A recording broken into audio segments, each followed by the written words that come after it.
ꯑꯩꯈꯣꯏ ꯃꯌꯥꯝ ꯃꯥꯂꯦꯝ ꯏꯃꯥꯒꯤ ꯂꯩꯕꯨꯡꯁꯤꯗ ꯃꯥꯂꯦꯝ ꯏꯃꯥꯕꯨ ꯈꯨꯔꯨꯝꯖꯔꯒ ꯑꯩꯈꯣꯏ ꯃꯩꯇꯩ ꯏꯃꯥꯂꯣꯟꯕꯨ ꯅꯨꯡꯁꯤꯖꯕ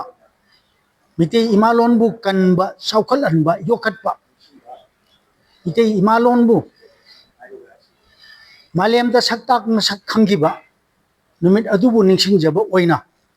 ꯑꯩꯈꯣꯏ ꯃꯤꯁꯤꯡ ꯌꯥꯝꯗ꯭ꯔꯕꯁꯨ ꯃꯥꯂꯦꯝ ꯏꯃꯥꯒꯤ ꯊꯧꯕꯨꯕ ꯂꯥꯏꯕꯨ ꯁꯦꯀ꯭ꯔꯦꯇꯔꯤ ꯑꯃꯗꯤ ꯑꯩꯈꯣꯏꯒꯤ ꯄ꯭ꯔꯁꯤꯗꯦꯟ ꯆꯤꯌꯔꯃꯦꯟ ꯍꯥꯏꯕ ꯇꯥꯔꯦ ꯊꯧꯕꯨꯔꯦꯟ ꯌꯥꯎꯅ ꯃꯥꯂꯦꯝ ꯏꯃꯥ ꯃꯐꯝꯗ ꯈꯨꯔꯨꯝꯖꯔꯒ ꯃꯩꯇꯩꯂꯣꯟꯕꯨ ꯃꯩꯇꯩ ꯏꯃꯥꯕꯨ ꯀꯟꯕꯒꯤ ꯌꯣꯛꯈꯠꯄꯒꯤ ꯐꯖꯍꯟꯕꯒꯤ ꯆꯪꯁꯟꯕꯒꯤ ꯊꯧꯔꯝ ꯑꯗꯨ ꯑꯩꯈꯣꯏ ꯃꯤꯁꯤꯡ ꯌꯥꯝꯗ꯭ꯔꯁꯨ ꯄꯥꯡꯊꯣꯛꯁꯤ ꯍꯥꯏꯗꯅ ꯑꯩꯈꯣই ꯊꯧꯔꯥꯡ ꯑꯗꯣ ꯃꯁꯤ ꯑꯥꯒꯁꯠꯀꯤ ꯇꯥꯡ 10 ꯏꯃꯥꯂꯣꯟ ꯁꯛꯈꯪꯈꯤꯕ ꯅꯨꯃꯤꯠ ꯑꯁꯤꯕꯨ ꯅꯤꯡꯁꯤꯡꯖꯕ ꯑꯣꯏꯅ ꯍꯧꯖꯤꯛ ꯅꯨꯡꯊꯤꯟꯒꯤ ꯄꯨꯡ 6 ꯇꯥꯔꯝꯗꯥꯏ ꯑꯁꯤꯗ ꯑꯩꯈꯣꯏ ꯍꯧꯔꯁꯤ ꯍꯥꯏꯗꯅ ꯊꯧꯔꯥꯡ ꯇꯧꯗꯅ ꯍꯧꯖꯕꯅꯤ ꯑꯗꯨ ꯑꯩꯈꯣꯏ ꯃꯩꯇꯩ ꯂꯣꯟꯁꯦ ꯀꯌꯥꯝ ꯀꯨꯏꯔꯒꯦ ꯍꯥꯏꯕꯕꯨ ꯂꯩꯔꯣꯟ ꯅꯣꯡꯂꯣꯟ ꯁꯦꯝꯗ꯭ꯔꯤꯉꯩꯗ ꯇꯥꯏꯕꯪ ꯃꯄꯨ ꯁꯤꯗꯕꯅ ꯃꯥꯂꯦꯝ ꯏꯃꯥ ꯁꯤꯗꯕꯤ ꯂꯩꯃꯔꯦꯟ ꯂꯥꯡꯂꯣꯟ ꯆꯪꯈꯣꯟꯕꯤꯗ ꯇꯥꯏꯕꯪ ꯀꯨꯝꯍꯩ ꯍꯧꯔꯁꯤ ꯍꯥꯏꯗꯅ ꯂꯥꯏꯅꯤꯡꯊꯧ ꯂꯥꯏꯔꯦꯝꯕꯤ ꯑꯅꯤꯅ ꯋꯥꯔꯤ ꯁꯥꯔꯒ ꯆꯐꯨ ꯑꯍꯤꯡꯕ ꯃꯅꯨꯡꯗ ꯂꯥꯏꯅꯤꯡꯊꯧ ꯁꯅꯥꯃꯍꯤꯕꯨ ꯑꯇꯤꯡꯀꯣꯛ ꯃꯔꯨ ꯁꯤꯗꯕꯒꯤ ꯁꯥꯌꯣꯟꯅ ꯍꯨꯝꯅꯤ ꯁꯨꯕ ꯑꯉꯥꯡ ꯑꯣꯏꯅ ꯁꯥꯐꯣꯡꯉꯒꯦ ꯑꯗꯨꯒ ꯇꯥꯏꯕꯪ ꯁꯦꯝꯕ ꯍꯧꯔꯁꯤ ꯍꯥꯏꯗꯅ ꯋꯥꯔꯤ ꯁꯥꯅꯈꯤ ꯃꯗꯨꯗ ꯁꯥꯟꯅꯕ ꯋꯥꯔꯤ ꯋꯥꯔꯦꯞ ꯑꯗꯣ ꯃꯁꯤ ꯑꯩꯈꯣꯏꯅ ꯉꯥꯡꯖꯔꯤꯕ ꯏꯃꯥꯂꯣꯟ ꯃꯩꯇꯩꯂꯣꯟ ꯑꯁꯤꯅꯤ ꯑꯗꯨꯗꯤ ꯃꯩꯇꯩꯂꯣꯟ ꯀꯌꯥꯝ ꯀꯨꯏꯔꯕꯒꯦ ꯍꯥꯏꯕꯁꯦ ꯑꯩꯈꯣꯏ ꯃꯌꯥꯝ ꯅꯤꯡꯁꯤꯡꯃꯤꯟꯅꯁꯤ ꯑꯃꯅ ꯑꯩꯈꯣꯏ ꯃꯩꯇꯩꯂꯣꯟ ꯑꯁꯤ ꯀꯌꯥꯝ ꯀꯨꯏꯅ ꯂꯩꯔꯛꯄꯒꯤ ꯃꯇꯨꯡ ꯏꯟꯅ ꯑꯩꯈꯣꯏ ꯄꯣꯏꯔꯩ ꯏꯄꯥ ꯈꯨꯃꯟ ꯄꯣꯏꯔꯩꯇꯣꯟꯒꯤ ꯄꯨꯌꯥ ꯄꯔꯝꯂꯣꯟꯗ ꯏꯁꯩꯒꯤ ꯁꯩꯍꯧ ꯂꯥꯟꯅ ꯊꯧꯔꯝꯗ ꯑꯣꯏꯔꯣ ꯑꯃꯗ ꯑꯣꯏꯔꯣ ꯁꯛꯅꯔꯛꯄꯗ ꯀꯔꯤ ꯍꯥꯏꯔꯤ ꯉꯥꯟꯅ ꯅꯤꯟꯅ ꯃꯝꯅ ꯋꯥꯡꯅ ꯃꯁꯤꯒꯤ ꯋꯥꯍꯟꯊꯣꯛꯇꯤ ꯇꯥꯏꯕꯪꯄꯥꯟꯁꯨ ꯀꯅꯥꯁꯨ ꯀꯔꯤꯁꯨ ꯂꯩꯔꯝꯗꯦ ꯑꯃꯝꯕꯗ ꯑꯉꯥꯟꯕ ꯃꯉꯥꯟ ꯃꯩꯔꯤꯛ ꯑꯃ ꯍꯧꯔꯒ ꯇꯦꯡ ꯄꯥꯟꯕꯁꯦ ꯍꯧꯔꯛꯄꯒꯤ ꯃꯔꯨꯅꯤ ꯍꯥꯏꯗꯅ ꯇꯥꯛꯏ ꯍꯥꯏꯕꯗꯤ ꯃꯁꯤꯅ ꯏꯌꯦꯜꯍꯧ ꯏꯅꯨꯡꯁꯦꯝ ꯏꯁꯩꯍꯧ ꯃꯥꯂꯦꯝ ꯇꯥꯏꯕꯪ ꯊꯋꯥꯏ ꯄꯥꯟꯕ ꯄꯥꯟꯗꯕ ꯄꯨꯝꯅꯃꯛꯄꯨ ꯍꯧꯔꯛꯅꯕꯒꯤ ꯁꯔꯨꯛꯇꯣ ꯍꯧꯖꯤꯛꯀꯤ ꯏꯁꯩ ꯃꯇꯦꯛ ꯑꯁꯤꯅ ꯉꯥꯟꯅ ꯅꯤꯟꯅ ꯃꯝꯅ ꯋꯥꯡꯅ ꯑꯁꯤꯅ ꯇꯥꯛꯏ ꯍꯨꯝꯅ ꯅꯤꯡꯅ ꯅꯋꯣꯡꯅꯤ ꯍꯨꯝꯅ ꯅꯌꯥꯏꯅꯤ ꯍꯥꯏꯕꯁꯤꯅ ꯍꯨꯝ ꯍꯨꯝ ꯈꯣꯟꯖꯦꯜꯗ ꯃꯌꯥꯝ ꯑꯁꯦ ꯊꯣꯛꯂꯛꯏ ꯄꯥꯏꯊꯣꯛꯂꯛꯏ ꯍꯥꯏꯕꯗꯨ ꯇꯥꯛꯏ ꯅꯌꯥꯏ ꯁꯨꯅ ꯇꯔꯦꯠ ꯁꯨꯅꯁꯨ ꯏꯇꯥ ꯏꯇꯤꯟ ꯁꯨꯅ ꯐꯪꯖꯒꯦ ꯍꯥꯏ ꯃꯌꯥꯏ ꯇꯔꯦꯠꯇꯨ ꯁꯨꯔꯒꯅꯤ ꯃꯌꯥꯝꯁꯤꯅ ꯍꯤꯡꯉꯤꯁꯤ ꯑꯗꯨꯅ ꯑꯗꯨꯝꯅ ꯍꯤꯡꯉꯤꯕꯗꯨꯗ ꯏꯇꯥ ꯏꯇꯤꯟ ꯁꯨꯅꯁꯨ ꯐꯪꯖꯒꯦ ꯍꯥꯏꯕꯁꯤꯅ ꯃꯅꯤꯡ ꯈꯣꯝꯃꯤꯕꯗꯤ ꯀꯔꯤꯅꯣ ꯍꯥꯏꯒꯗ ꯄꯥꯔꯣꯟ ꯄꯨꯔꯣꯟ ꯁꯨꯔꯣꯟ ꯆꯥꯔꯣꯟ ꯃꯊꯥꯡ ꯄꯨꯊꯥꯡ ꯁꯨꯅ ꯍꯤꯡꯖꯒꯦ ꯍꯥꯏꯕꯗꯣ ꯏꯁꯩꯒꯤ ꯁꯩꯍꯧꯁꯤꯅ ꯇꯥꯛꯏ ꯑꯃꯅ ꯂꯥꯏꯔꯣꯜ ꯑꯃꯗ ꯄꯥꯔꯣꯟ ꯄꯨꯔꯣꯟ ꯁꯨꯔꯣꯟ 14 이pun바 이릭 부이ꯊꯧꯅ ꯏꯆꯥꯏꯕ 이릭 ꯇꯅꯧ ꯇꯅꯧꯕ ꯏꯆꯥꯏ ꯀꯟꯅ ꯍꯥꯏꯔꯤꯕ ꯂꯥꯏꯔꯣꯜ ꯑꯁꯤꯅ ꯄꯥꯔꯣꯟ ꯄꯨꯔꯣꯟ ꯁꯨꯔꯣꯟ 14 이pun바 이릭 부이ꯊꯧꯅ ꯏꯆꯥꯏꯕ ꯍꯥꯏꯕꯗꯤ ꯏ ꯆꯥꯏꯊꯣꯛꯄꯁꯤꯅ ꯆꯥꯔꯥ ꯁꯟꯗꯣꯛꯄ ꯌꯦꯟꯊꯣꯛꯄꯅꯤ ꯏꯆꯥꯏ 이끈나 ꯍꯥꯏꯕꯁꯤꯅ ꯆꯥꯏꯊꯣꯛꯏꯕ 이두부 ꯀꯟꯕ ꯌꯣꯛꯄ ꯍꯥꯏꯕꯅꯤ ꯃꯁꯦ ꯂꯥꯏꯔꯣꯟꯁꯤꯗ ꯇꯥꯛꯏ ꯃꯊꯪ ꯑꯔꯣꯏꯕꯒꯤ ꯂꯥꯏꯔꯣꯟꯗ ꯑꯃꯗꯅ ꯀꯣꯔꯧ ꯑꯇꯤꯌꯥ ꯁꯨꯝꯅ ꯁꯥꯌꯣꯟ ꯁꯥꯊꯣꯛ ꯊꯧꯖꯥꯜ ꯂꯩꯄꯨꯟ ꯈꯣꯡꯊꯤꯟ ꯆꯛꯋꯥꯏꯒꯤ ꯈꯣꯏꯔꯥ ꯈꯣꯅꯤꯡ ꯈꯣꯟꯊꯣꯛꯇꯤ ꯍꯨꯝꯒꯅ ꯂꯦꯞꯂꯦ ꯍꯥꯏ ꯀꯣꯏꯔꯧ ꯑꯇꯤꯌꯥ ꯁꯨꯝꯅ ꯁꯥꯌꯣꯟ ꯁꯥꯊꯣꯛ ꯊꯧꯖꯥꯜ ꯂꯩꯄꯨꯟ ꯈꯣꯡꯊꯤꯟ ꯆꯛꯋꯥꯏ ꯍꯥꯏꯕꯗꯤ ꯈꯣꯏꯔꯥ ꯈꯣꯅꯤꯡ ꯈꯣꯟꯊꯣꯛꯇꯤ ꯍꯥꯏꯕꯗꯤ ꯇꯦꯡ ꯄꯥꯟꯕ ꯁꯟꯗꯣꯛꯄꯒꯤ ꯈꯣꯏꯔꯥ ꯈꯣꯅꯤꯡ ꯈꯣꯟꯊꯣꯛ ꯍꯥꯏꯕꯗꯤ ꯆꯥꯋꯣꯛ ꯅꯥꯌꯣꯛ ꯆꯥꯗꯥ ꯅꯧꯗꯥ ꯁꯟꯗꯣꯛꯄꯒꯤ ꯈꯣꯏꯔꯥ ꯈꯣꯅꯤꯡ ꯈꯣꯟꯊꯣꯛꯇꯤ ꯍꯨꯝꯒꯅ ꯂꯦꯞꯂꯦ ꯍꯥꯏꯕꯅꯤ ꯃꯤꯁꯨ ꯁꯥꯁꯨ ꯉꯥꯁꯨ ꯂꯣꯏꯅꯃꯛ ꯍꯨꯝ ꯍꯥꯏꯕ ꯈꯣꯟꯖꯦꯜ ꯑꯁꯤꯒ ꯍꯨꯝ ꯍꯥꯏꯕ ꯈꯣꯟꯖꯦꯜ ꯑꯁꯤꯒꯅ ꯆꯥꯌꯣꯛ ꯅꯥꯌꯣꯛ ꯊꯧꯖꯥꯜ ꯂꯩꯄꯨꯟ ꯈꯣꯡꯊꯤꯟ ꯆꯛꯋꯥꯏꯒꯤ ꯈꯣꯟꯖꯦꯜꯗꯤ ꯃꯁꯤꯅ ꯃꯔꯨ ꯑꯣꯏꯔꯦ ꯍꯥꯏꯕꯁꯦ मनुंग यौना खंगना मैते इपाइपु पारी पुरी इमा लोंदा थंबिरमी असिंग अमना अरोइबदा इथोइकान सिदम पुगी इरिक इचुम चुमद्रेनबु ताइबंगना इया इरेबनबा लाइरोनगी ममी मतम मवोंग मतोबु ngasiगी मवोंग लौना हयेंगी ममी थमना पथाप की लेका फलिए मसिना ताइए दुदी इथोइकान सिदबा मपुना येक छलाई तरे की बदु पाखंग बपुए इबदु पाखंग बना येक छलाई तरे छि पुए असिबुनी इथोइकान सिदम पुगी इरिक इचुम चुमद्रेन हाइरिस असिना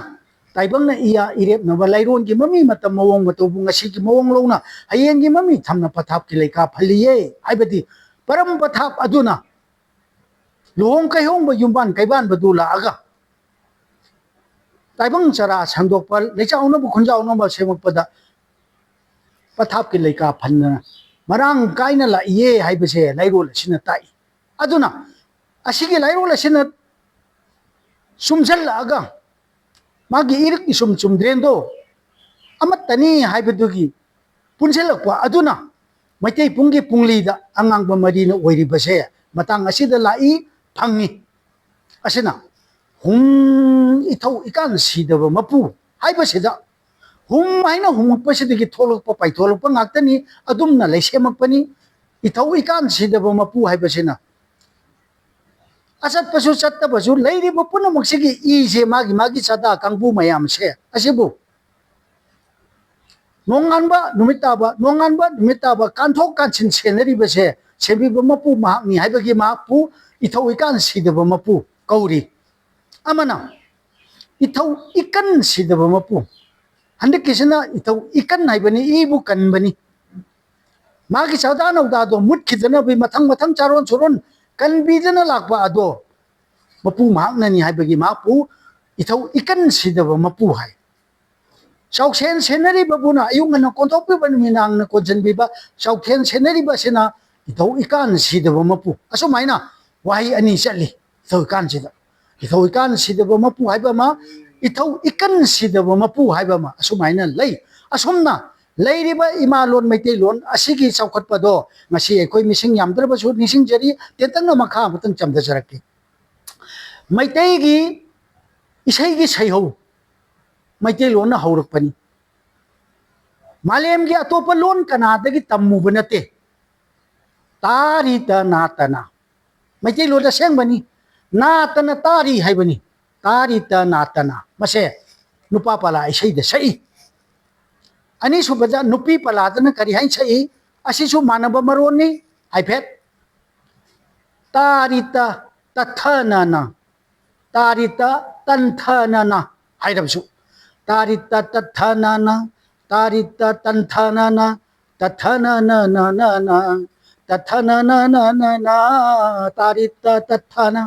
तारितु तथना तु ताइब तारितु नातन तारी हाइबदुनी ngsaiduna हलकिना याम तथन तंधन तारिएबा मरम करीदगी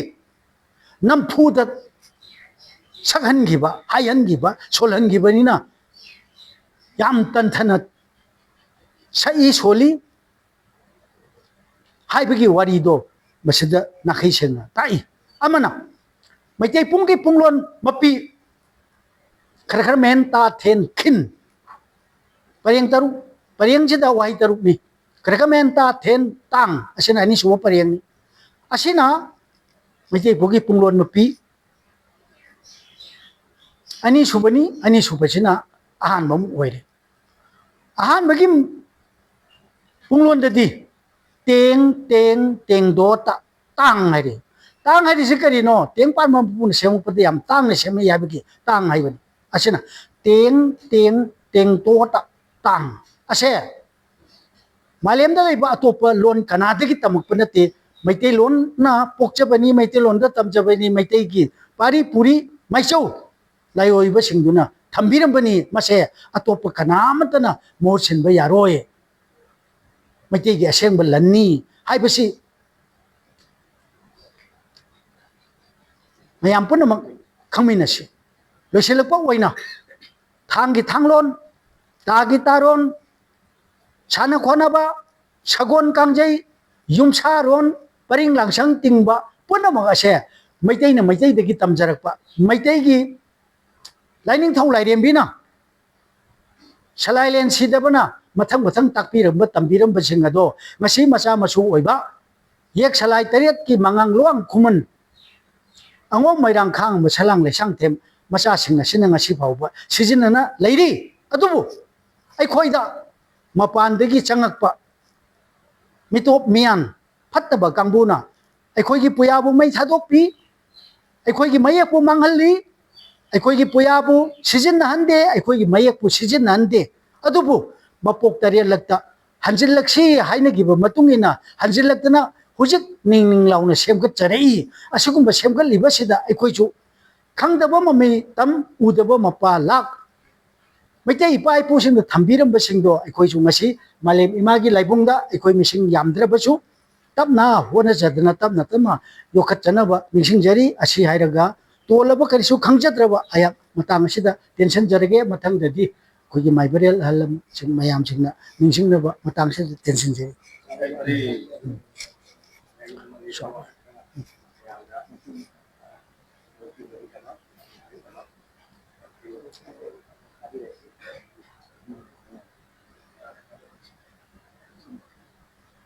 ngasi sagolsel numit malem imagi sonabungda Bangladesh maikaidagi oina Umerjan Nilaputhi kauba malem imagi sonabungda akoina ngasi maitai lon imalon ningsingba oina ngasi thoram macha ama khara diabasu akoi pangbochari thoram masida thawai hakchang jauna sa ai su jaujana aigi inausing iyambasing jauna pangdokpa thoram asi jamna ningsing bajaba tungda horeiba charon churon punamakna masi ningsing bagi mathau tabra haina khali Bharat ki Nepal suba schedule da chankraba mitei lon Manipuri lon asi malemda chaukhotaba atopa khunai amasung group leiriba punamakta akoi gisu ama isagi oiba leijei haibadu masina lon asina sektai malemda leiriba makhal makhel gi lon kaya gi manungda maitei lon asisu bharat ki asida chanbaduna akhoi su nungaiba phongdokchari ngasi thoram masina mayam ningsingba oidna imalona saktai imalona pau phaunei imalona maitai lonna apam nungsi phongdokpa jai maitai lonna akhoi gi pukning gi aram khaurang ba punamaksu imalona phongdokpa jai ai gi imalon lonna imani mayek ngai ipani aduna lon haiba posagasi isadagi thokpa amasung mayek su isadagi thokpa mayek ni aduna maram aduna lon gi matangda akoina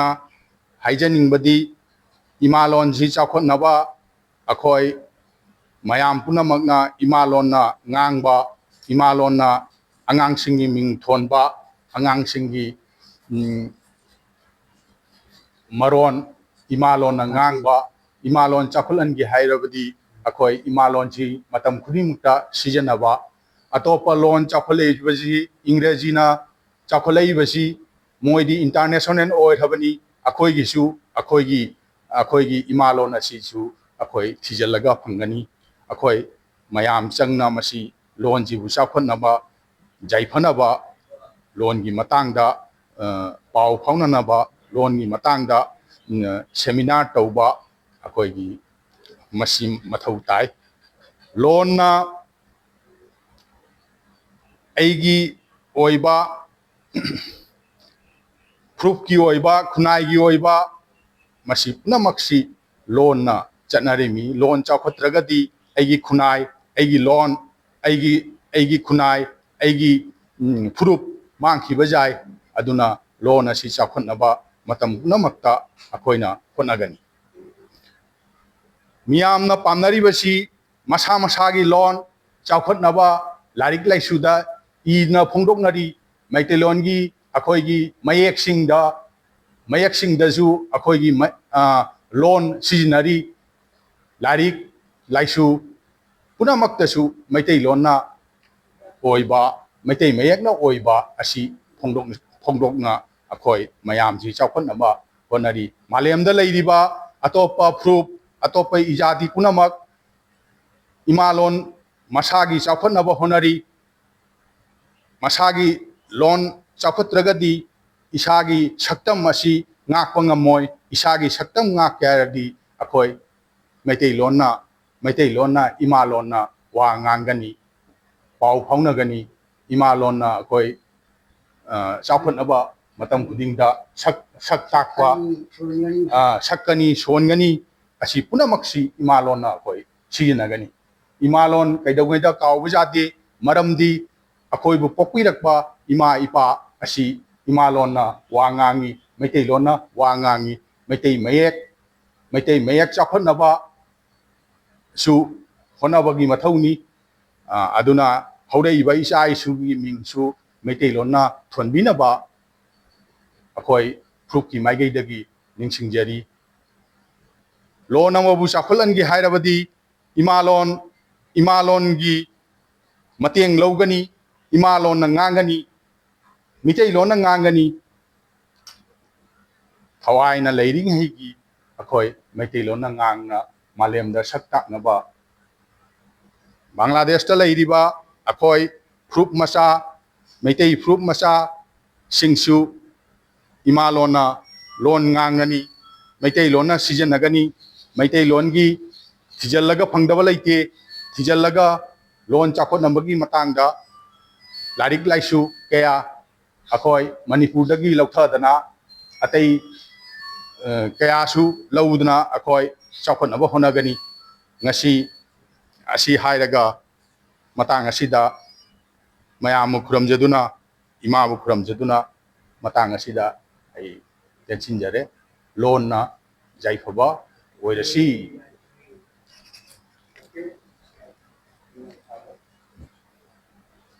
mathangda hoi hoiga supajira inauna wa mateng tangan binaba jare da ma hanna to hanna akhoi kana wa mateng tangan biraga hanna do chukalla ba loan ni matangda mateng tangan biraga khoi gi thoram asi loisannama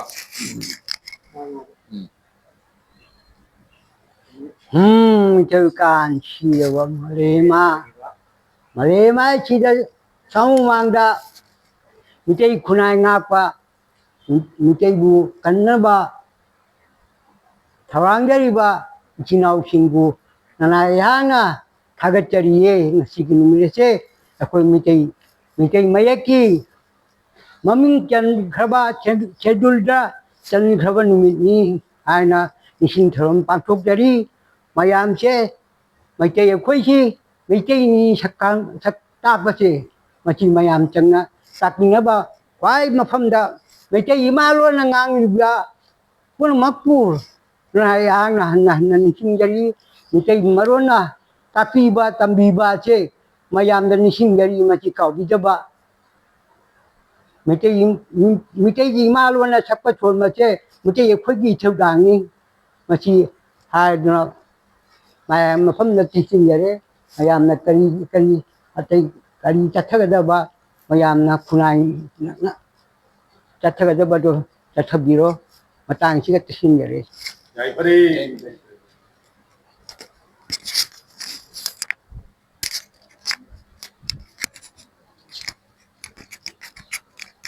Masuk.